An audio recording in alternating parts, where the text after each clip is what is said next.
can't think of anywhere else to share my story, but people need to know.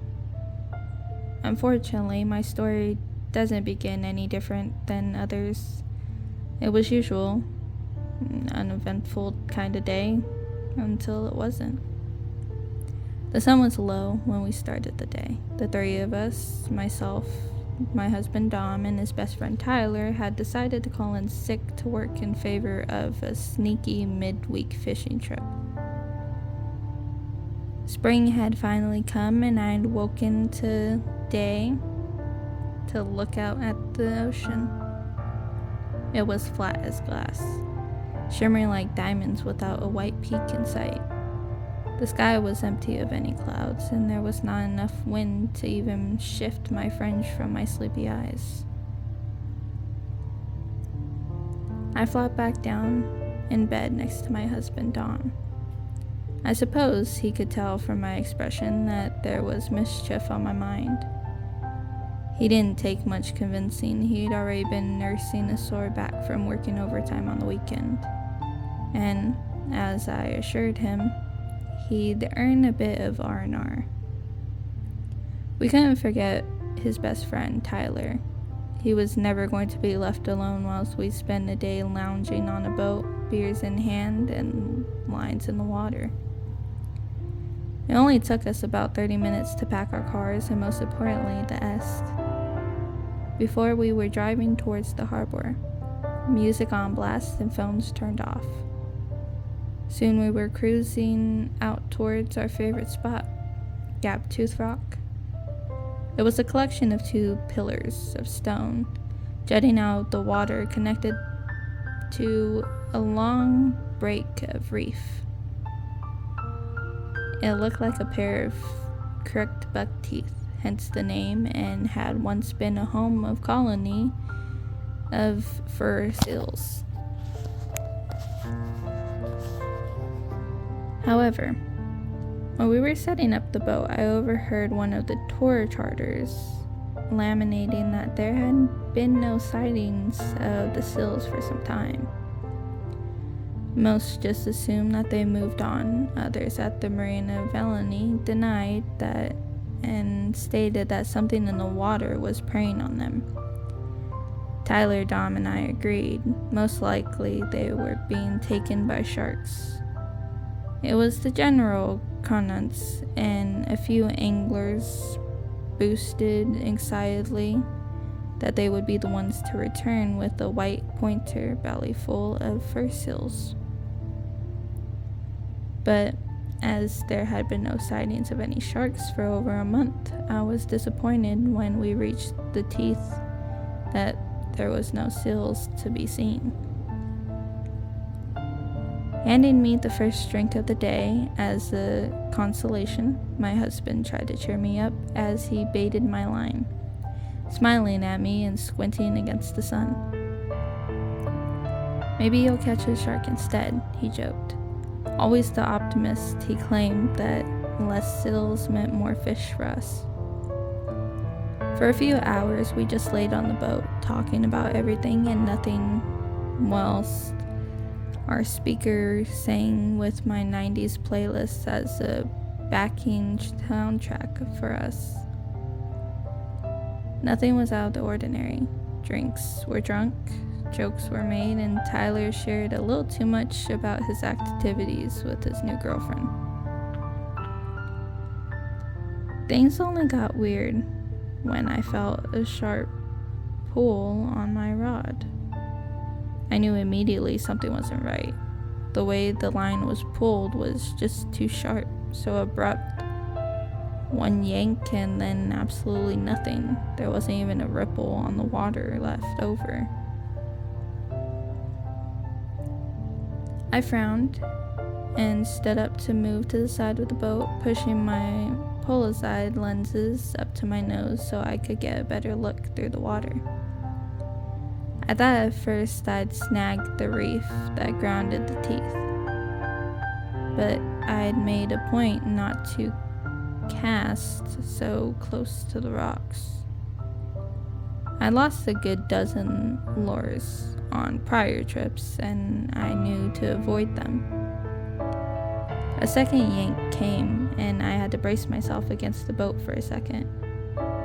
It was so strong that I almost lost my rod overboard. I planted my feet and started to pull back. The rod was almost doubled over on itself, and I thought it was going to snap as it curved towards the water. I grimaced as I pulled against the great force. The line remained tense as if it was frozen in place to the ocean. The line had no slack, and the reel wouldn't budge at all. Suddenly, there came an awful sound. I didn't even know how to describe it, but it was enough that I dropped the rod in favor of covering my ears. It was as if it was a cacophony of every awful sound I have ever heard. The high-pitched ringing of a car alarm, the crushing of metal, a jet breaking the sound barrier, and nails on a chalkboard all combined in one. I looked around me to try and see the source of the noise. My rod was hanging over the side of the boat, and the water was still glassy.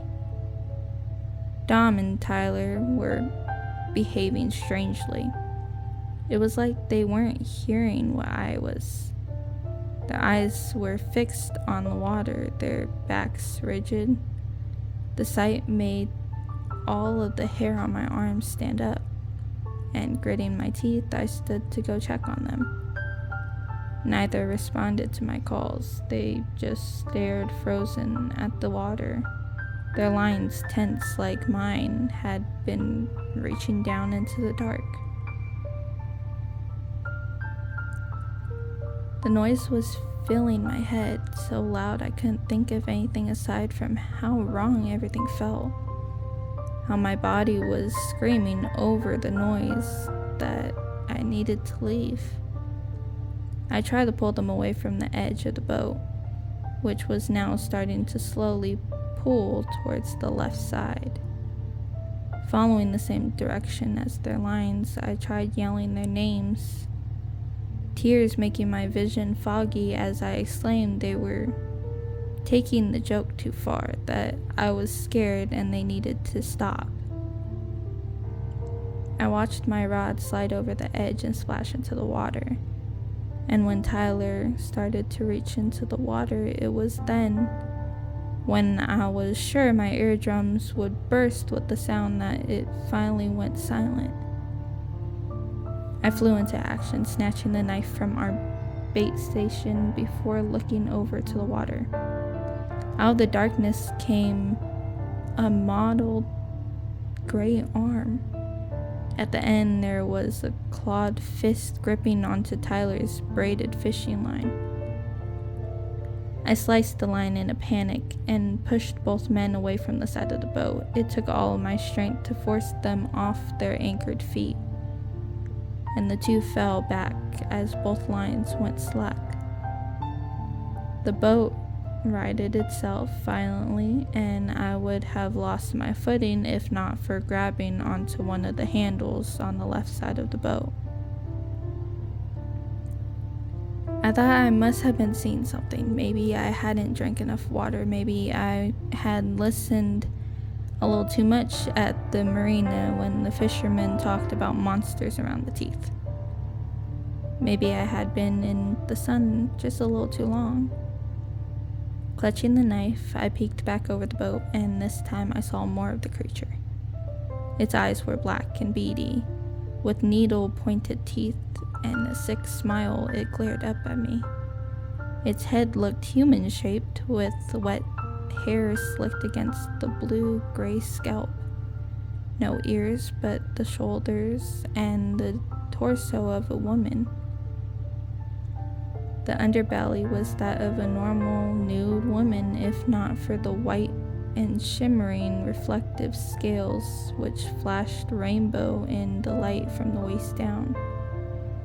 It disappeared into the depths, and I swear the water around it was darker than I had ever seen. A black abseil cloak which shrouded the rest of the monstrosity. I watched the water around its head shift as it opened its mouth and took a deep breath, and then the noise came again. It took everything to not cover my ears and duck away from the sound, and again Tyler and Dom stood to walk back towards the water. I grabbed their arms, but both were stronger than me and easily barged their way past me. I stared into my husband's eyes. Usually bright and blue, they were cold and gray and vacant. The eyes of a complete stranger and fixed on the horizon. When I looked back, Tyler was leaning over the side of the boat. His face was inches from the surface. The sight was enough to force me into action, and I flung my hand over the side, slashing the knife wildly at the water. I felt the knife make contact with something, a tug of resistance before the clean slide of the blade against flesh. The noise stopped instantly at that moment, breaking whatever spell that had taken over the men. I grabbed Tyler's collar and yanked him away from the side. Looking over, as the creature stared back at me, a thin line was carved against its cheek. They were both groggy and confused as I pulled away from them, dropped the knife, and started running towards the engine to start it, before putting the boat into full speed from Gaptooth Rock. They asked what my problem was, why was I in such a sudden rush, and why had I let their rods just tip over the edge into sea. I couldn't think of any way to even start explaining what had happened, and seemingly they hadn't been aware of any of it. All I could focus on was getting away from that place. It's been a week since then, and I tried to share this with them. Tyler laughed at me, and Dom asked if I was still taking my medication. A meek, sympathetic smile on his face. I wanted to forget about what I'd seen. I wanted to chalk it up to dehydration or sunstroke, but yesterday they went fishing without me. They promised they would stay away from Gaptooth, but they hadn't come back. I don't know why I wasn't affected by the thing that like they were, but I'm hoping it will work to my advantage. I'm writing this from a hired boat, and I think I will leave my phone at the marina once I post this. I don't need it with me. I know the police can't help me. This time I have added a spear gun to my pathetic arson, and I hope this thing, whatever it is, spends some time playing with its food for the sake of Dom and Tyler. Wish me luck, I guess, and stay away from Gaptooth Rock.